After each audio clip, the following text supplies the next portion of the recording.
Magluluto. Oh. Ganyan po tayo mga idol. Pagka magluluto tayo ng burong kanin, kailangan yung malata lang.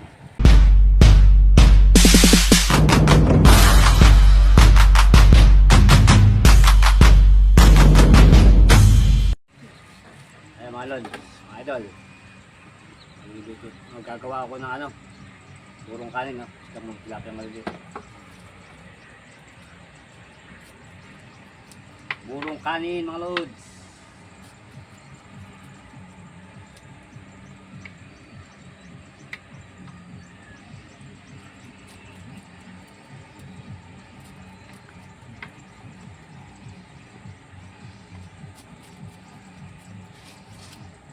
Kasalang na yung aking kanin. Pagluluto ng burong kanin mga idol, kailangan malata yung kanin para madali siyang hindi siya buo-buo. Pagka ako kasi buo-buo, mahirap gawin. Kaya magluluto tayo ng malata. Malambot na kanin.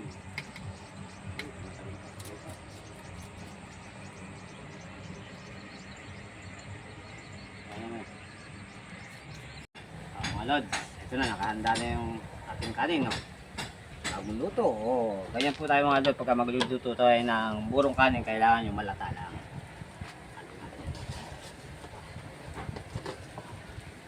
Kailangan mga idol, ganyan kalata. Kalambot. Habang mainit pa, saka natin lalagay rin tilapia.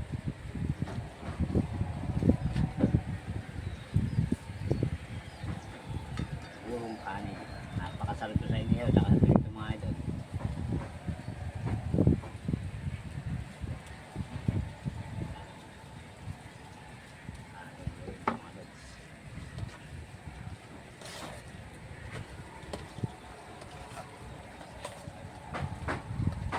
Siyempre mga lods, lalagyan din natin ng asin para hindi siya lasa.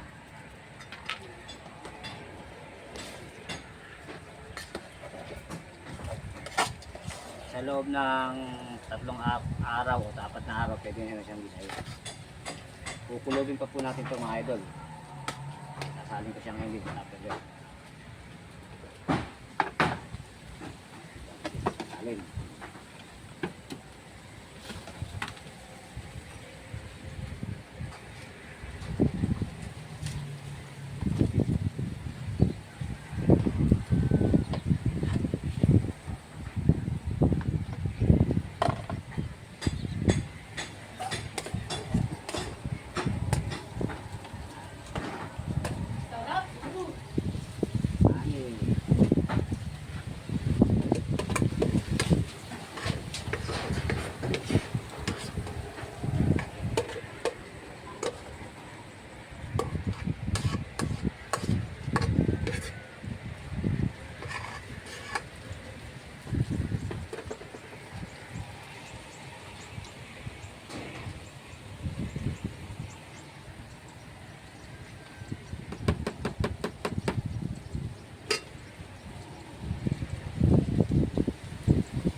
Kailangan nakasil para hindi siya kupatas.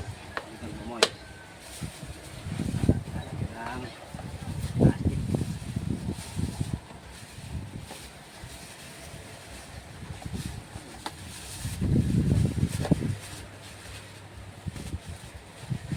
Kailangan mga idol, kulog na kulog yan.